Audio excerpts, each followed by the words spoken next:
குரல் தான் தைரியம் கொடுத்துச்சு. என்னதாக நடக்கும் நடக்கட்டுமே என்று தைரியம் கொடுத்தது. டிஎம்எஸ்ஸின் குரல் காதலி கிட்ட அனுமதி கேட்டுச்சு. என்ன கேட்டுச்சு? கல்யாண நாள் பார்த்து கொள்ளலாமா நாம் கையோடு அனுமதி கேட்டுச்சு. இப்போ அப்படி இல்லை.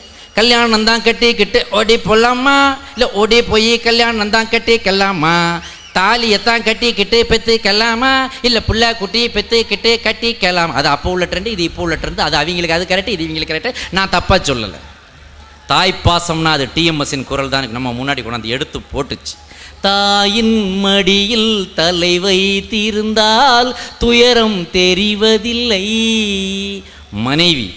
ஒரு மனைவி ஒரு குறிப்பிட்ட பிறகு நம்ம வாழ்க்கையில் கடைசி வரைக்கும் வர்ற அந்த மனைவி இருக்கிறாளே, அந்த மனைவியின் உயர்வை டிஎம்எஸ்ஸின் குரல் எப்படி சொல்லிச்சு தெரியுமா? ஆலம் விழுதுகள் போல் உறவு 1000 வந்துமென்ன, என் தேவையை யார் அறிவார், உன்னை போல் தெய்வம் ஒன்றே அறியும் என்று மனைவியின் உயர்வை இப்படி எத்தனையோ 1000 பாடல்கள், 10,000 பாட்டு பாடி வச்சிருக்காரு. 10,000 பாட்டு 1700 படத்தில் பாடியிருக்கிறார். இதுவோ முருகனுக்காக வேற ஏகப்பட்ட பாட்டு, அதுவும் 2000 பாட்டு முருகனுக்குன்னு ஸ்பெஷலாக போட்டு வச்சிருக்காரு. ஆக டிஎம்எஸ் என்பவர் நம்முடைய இல்லத்தில் நீங்காத விஷயம். அது சரி, இப்போ ஏன் டிஎம்எஸ் பாடுறதில்ல? எப்படி பாடுவார் டிஎம்எஸ்? எப்படி பாடுவார்? யாருக்கு பாடுவார் டிஎம்எஸ்? யாருக்கு பாடுவார்? ஆகாய விமானத்துக்கு ஒரு என்ஜின் இருக்கு, அதை கொண்டு போய் டேபிள் ஃபேனுக்கு ஃபிட் பண்ணுவியா? டேபிள் ஃபேனுக்குன்னு ஒரு சின்ன மோட்டார் இருக்குது, அதை கொண்டு போய் ஆகாய விமானத்துக்கு ஃபிட் பண்ண முடியுமா? டிஎம்எஸ்ஸின் குரல் ஆகாய விமானத்தின் என்ஜினி போன்றது. விமானம் இல்லை, அதனால என்ஜின் சும்மா இருக்குது, அவ்வளவுதான். இதுதான் உண்மை. யாரும் கூப்பிட்டாங்கன்னு இப்போ போய் பாடிடாதீங்க ஐயா. ரீமிக்ஸு சேம் மிக்ஸ்ன்னு போட்டு உங்கள் குரலுக்குள்ளே வேறு இதெல்லாம் மிக்ஸ் பண்ணி இது டிஎம்எஸ் மாதிரியே இல்லைன்னு சொல்லிடுவாங்க. முருகன் பாட்டு பாடுங்க, கலைஞருடைய அன்புக்கு பாத்திரமாக இருக்கீங்க, அழகர் என்னுடைய பாசத்துக்கு பாத்திரமாக இருப்பீங்க, அப்படியே கோயில் விழாக்கெல்லாம் போய் அப்படி போய் செட்டில் ஆகிடுங்கன்ற நான்.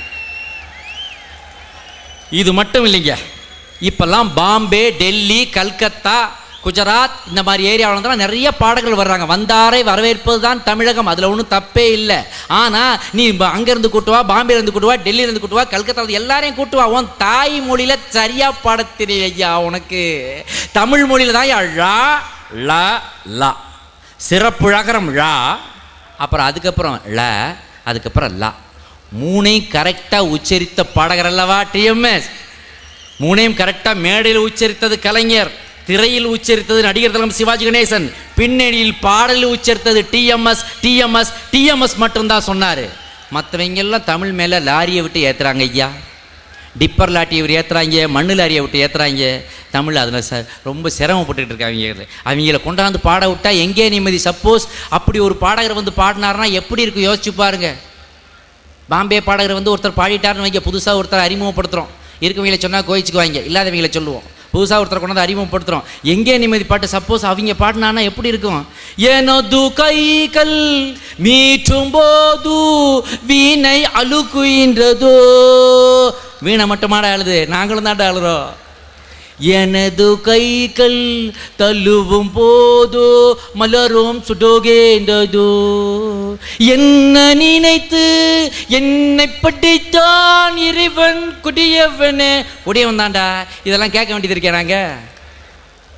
ஆக இந்த விழா இருக்கிறது, இந்த விழா டிஎம்எஸ் அவர்களுக்கு எடுக்கப்பட்ட விழாவாக இருந்தாலும், டிஎம்எஸ்ங்கிறது ஒரு கோபுரத்தின் மேலே இருக்க கலசம் என்றாலும், அந்த கோயிலுக்கான அடித்தளம், அந்த கோபுரம் கட்டுறதுக்கான பில்லர்ஸ், தூணு, ஒவ்வொரு செங்கலாக யாரார் இருந்திருக்காங்க தெரியுமா? அவருடைய வெற்றியில் எம்எஸ் விஸ்வநாதன், ராமமூர்த்தி அவர்களையார், கேவி மகாதேவன், அதுபோக வாலி ஐயா அவர்கள், கவியரசு கண்ணதாசன் அவர்கள், இன்னும் எத்தனையோ இயக்குநர்கள். யாரை சொல்வது, யாரை விடுவது?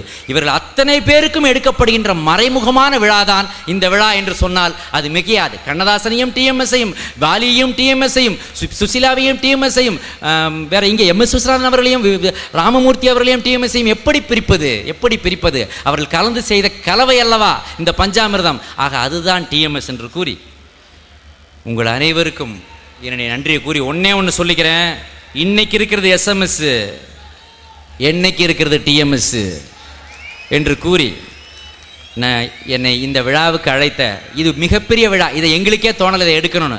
ஆனால் அண்ணன் அழகிரி அவர்கள் இது 2 வாட்டி தள்ளி போனால் கூட நடத்தி காட்டுறேன்னு சூப்பர் பண்ணிட்டார். உண்மையாக அழகிரி சாருக்கு பெரிய சல்யூட்.